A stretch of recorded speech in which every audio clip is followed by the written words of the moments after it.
Hello friends. इस video में हम 70th बीपीएससी में इंडियन ज्योग्राफी से पूछे गए प्रश्नों को देखेंगे। बीपीएससी में इंडियन ज्योग्राफी से 10 से 12 सवाल पूछ लेते हैं। इस बार 11 सवाल पूछे गए हैं। ऐसे में इस वीडियो में हम इसका डिटेल्ड डिस्कशन देखेंगे। इसमें हम इसका सॉल्यूशन तो देखेंगे ही साथ इसमें जो बाकी ऑप्शंस हैं उसको भी हम डिटेल में देखेंगे, ताकि जो हमारा next exam 71st BPSC and दरोगा एग्ज़ाम है उसमें हमारे लिए फ्रूटफुल हो सके। सो आइए स्टार्ट करते हैं। पहला है, निम्न बंदरगाहों में से कौन कृत्रिम बंदरगाह है?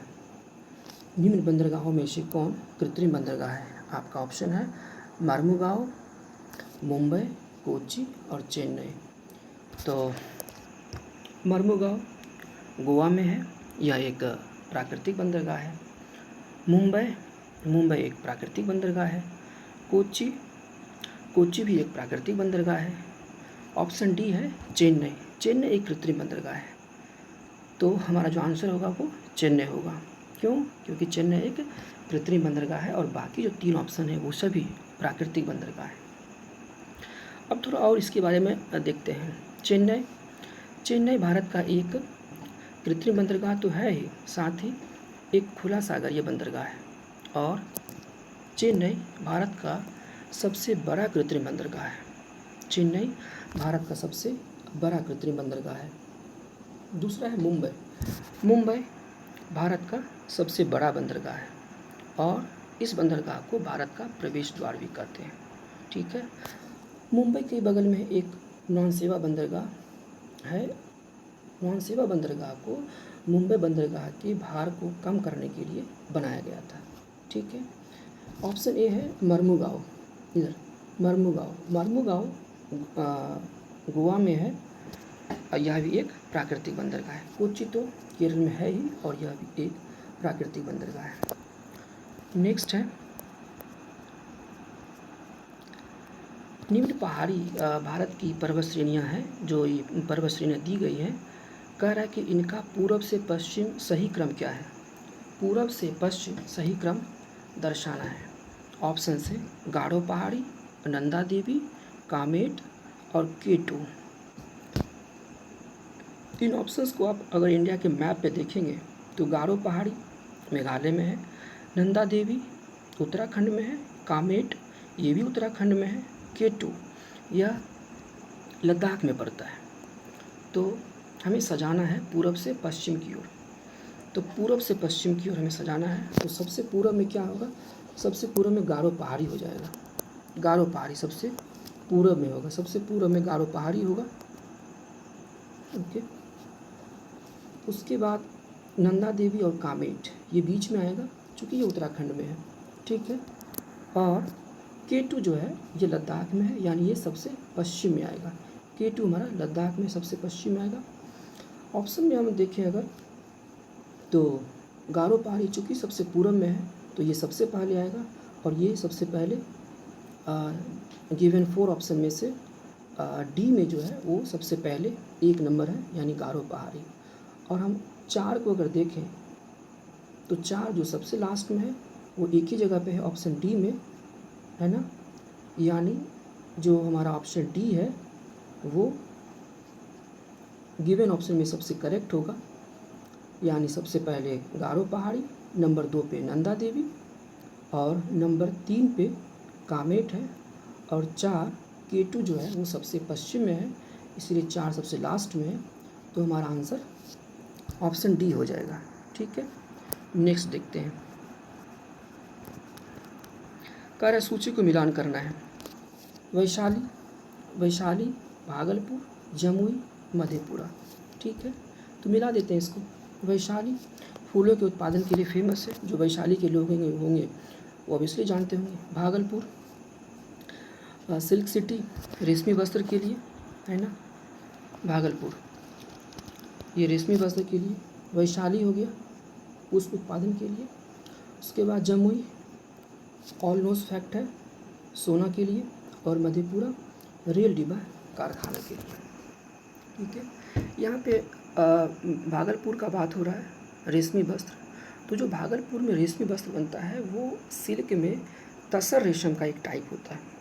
तो भागलपुर तसर रेशम के लिए फेमस है। सिल्क सिटी तो है ही, उसमें भी तसर जो सिल्क होता है उसके लिए फेमस है ये। फिर यहाँ है मधेपुरा। मधेपुरा में रेल डिब्बा कारखाना है और आज से कुछ साल पहले मधेपुरा में ही एक रेल इंजन बना था जो कि उस समय भारत का सबसे शक्तिशाली रेलवे इंजन था। उसकी क्षमता 12,000 हॉर्स पावर थी। उसका नाम था वैग 12, WAG 12, वैग 12 उसका नाम था। जमुई को देखें, जमुई सोना के लिए फेमस है। जमुई में एक क्षेत्र है करमिटिया, वहाँ पे सोने की खान पाई गई है। ठीक है, तो हमारा ऑप्शन जो है ये हम मैचिंग कर लिए हैं। पहला का क्या था? पहला का था 4 था, पहला का 4। ऑप्शन सी दिख रहा है, बी का 1 है। बिल्कुल, तो 4 है, उसके बाद 1 है, तो हमारा ऑप्शन सी हो जाएगा। 4 सी नंबर में 4 1 2 3 ये रहा, 4 1 2 3। ठीक है, नेक्स्ट देखते हैं। कह रहा है भारत में गांव से नगर की ओर प्रवास का निम्न में से क्या कारण है? भारत में गांव से नगर की ओर प्रवास का क्या कारण है? तो यह एक जनरल क्वेश्चन है, इसका उत्तर कोई भी हम लोग दे सकते हैं। शहरों में अधिक श्रम की मांग है, बिल्कुल सही बात है। गांव शहर के बीच असंतुलित विकास है, यह भी सही है। ग्रामीण क्षेत्रों में कम रोजगार है, यह भी सही है। तो हमारा आंसर हो जाएगा ऑप्शन डी हो जाएगा। ठीक है, उपयुक्त सभी। नेक्स्ट देखते हैं, जोजिला सुरंग निम्न में से किन स्थानों को जोड़ता है? तो जो जोजिला सुरंग है वो श्रीनगर और लेह को जोड़ता है, श्रीनगर और लेह को जोड़ता है। यह लगभग 14 किलोमीटर लंबा सुरंग है जो कि श्रीनगर और लेह को जोड़ता है। ऑप्शन सी हमारा राइट आंसर हो जाएगा, ऑप्शन सी। ठीक है, ओके।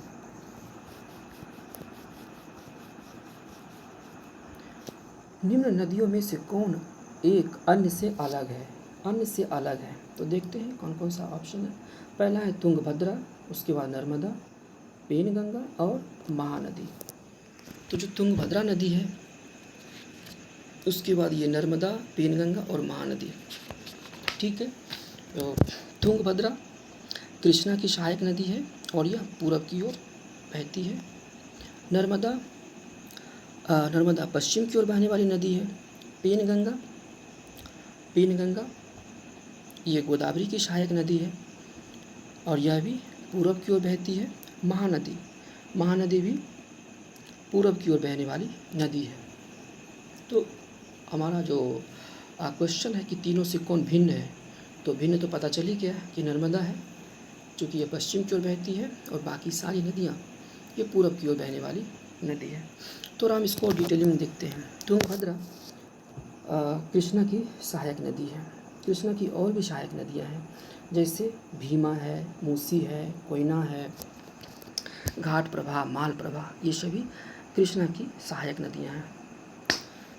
नर्मदा के बारे में, नर्मदा अमरकंटक पठार मध्य प्रदेश से निकलती है और पश्चिम की ओर प्रवाहित होते हुए अरब सागर में गिरती है। नर्मदा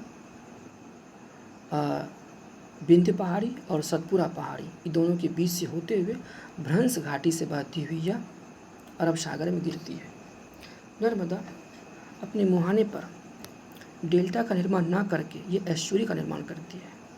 सामान्यतः नदियाँ अपने मुहाने पर डेल्टा का निर्माण करती है, लेकिन नर्मदा और तापी ऐसी 2 नदियाँ हैं जो एस्चुरी का निर्माण करती है। ठीक है, इधर है फिर पेनगंगा ये गोदावरी की सहायक नदी है। जैसे गोदावरी की और भी सहायक नदी है, वेनगंगा, पेनगंगा, प्रवरा, पूर्णा, प्राणहिता, सबरी, मंजरी, ये सभी गोदावरी की सहायक नदियां हैं।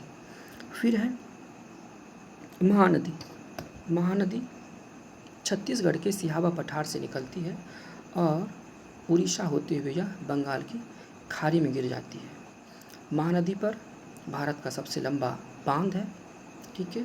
महानदी की कुछ सहायक नदियाँ हम देखें तो बैतरनी, ब्राह्मणी और फिर तेल नदी इसकी कुछ प्रमुख सहायक नदियाँ हैं। नर्मदा के बारे में आपको कुछ और चीज़ याद रखना चाहिए, जो कि सरदार सरोवर बांध है और इंदिरा सागर प्रोजेक्ट है। ये दोनों प्रोजेक्ट नर्मदा नदी पर ही है। सरदार सरोवर गुजरात में है जबकि इंदिरा सागर मध्य प्रदेश में है। साथ ही साथ कुछ जलप्रपात हैं जो कि नर्मदा नदी पर ही हैं, जैसे धुआंधार जलप्रपात और कपिलधारा जलप्रपात। ये दोनों जलप्रपात नर्मदा नदी पर अवस्थित हैं। ठीक है, नेक्स्ट देखते हैं।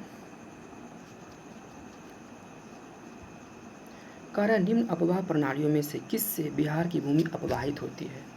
तो बिहार की भूमि उसी से अपवाहित होगी जो बिहार में नदी बहेगी। ऑप्शन देखने से हम इसे इसको कट कर सकते हैं कि जो यमुना है ये बिहार में है नहीं, नर्मदा बिहार में है नहीं, ठीक है, महानदी बिहार में है नहीं, तो बचता है हमारा ऑप्शन ए, घाघरा। ठीक है, आप सभी जानते हैं कि घाघरा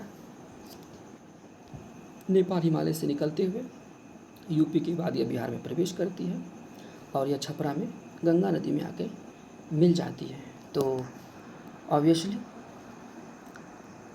बिहार की भूमि घाघरा से अपवाहित होती है। ऑप्शन ए हो जाएगा घाघरा।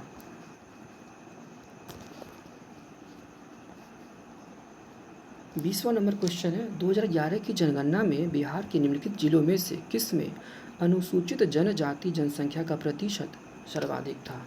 ऑप्शन है कटिहार, जमुई, पूर्णिया, बांका। तो 2011 की जनगणना के अनुसार जो सबसे अधिक अनुसूचित जनजाति की जनसंख्या अधिक थी, यानी एसटी आबादी सबसे अधिक पश्चिम चंपारण में था, पश्चिम चंपारण में, और परसेंटेज के हिसाब से भी पश्चिम चंपारण ही सबसे ज़्यादा था।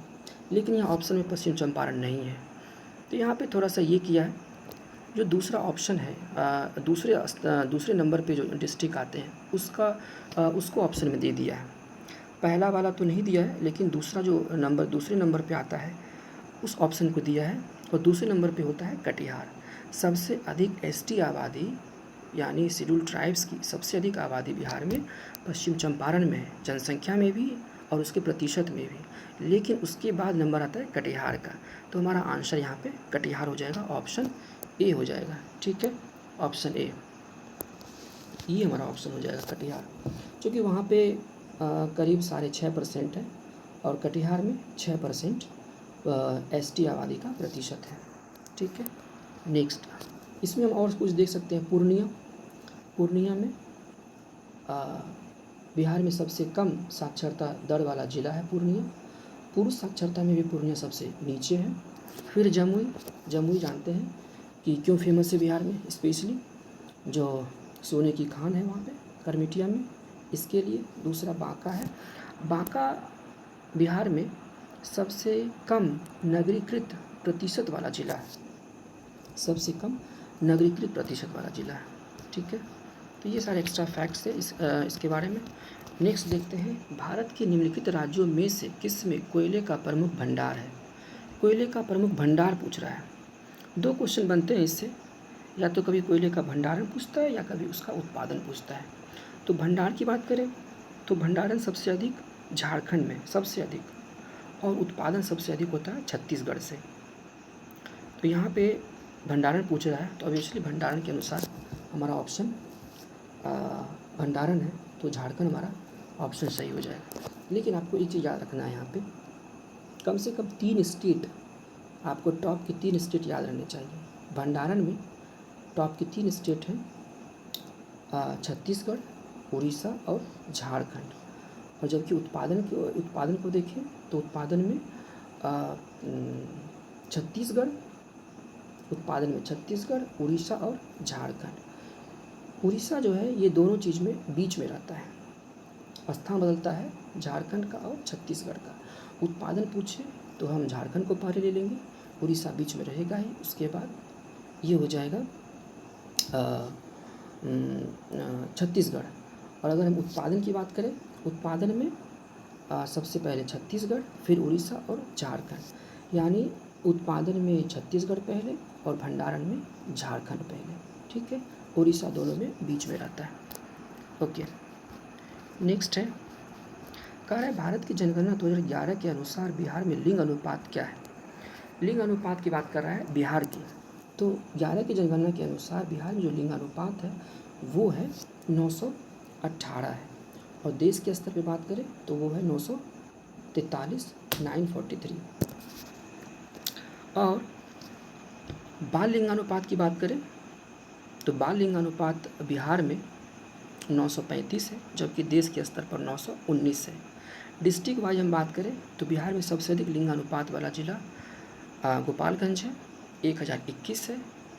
गोपालगंज बिहार में 1000 से अधिक लिंगानुपात वाला एकमात्र जिला है, ठीक है। और बिहार में सबसे कम लिंगानुपात वाला जिला मुंगेर है। देश के स्तर पे हम बात करें तो देश के स्तर पे सबसे अधिक लिंगानुपात केरल का है और सबसे कम लिंगानुपात हरियाणा का है, ठीक है। नेक्स्ट क्वेश्चन है, निम्न में से कौन सा एक जायद फसल है। जायद फसल के बारे में कह रहा है। तो जायद फसल वैसी फसलें होती हैं जो खरीफ और रबी के बीच में होती है, और ये ज़्यादातर गर्मी के मौसम में होता है। गर्मी के मौसम में अप्रैल, मई, जून, इस मौसम में ये जायद फसलें होती है ना। आप में से ज़्यादातर लोग इस चीज़ को जानते हैं, जो खीरा, ककड़ी, ये तरबूज, खरबूज होता है, ये सारी जायद फसलें हैं। बाकी जो ऑप्शन है हमारा वो चना है, सरसों है, कपास है, ये सभी क्या है, चना तो रबी फसलें हैं, सरसों भी रबी फसल है, और कपास खरीफ फसल है, ठीक है। तो ये सब क्वेश्चन था जो कि 70 बीपीएससी में इंडियन ज्योग्राफी से पूछा गया था। हमने उसके आंसर को भी देखा और साथ ही साथ जो ऑप्शन थे उसको हमने डिटेल में देखा है, ठीक है। आई होप कि आपको ये वीडियो पसंद आया हो, और सबसे ख़ास बात कि आई होप कि ये आपकी वैल्यू एडिशन में कुछ ना कुछ काम आया होगा। ये वीडियो चूँकि सॉल्यूशन तो था ही, ख़ास करके 71st बीपीएससी एंड दरोगा एग्ज़ाम के लिए भी आपके लिए इम्पॉर्टेंट है। So thank you for watching, and अभी तक आपने अगर चैनल को सब्सक्राइब नहीं किया है तो प्लीज़ आप कर लें।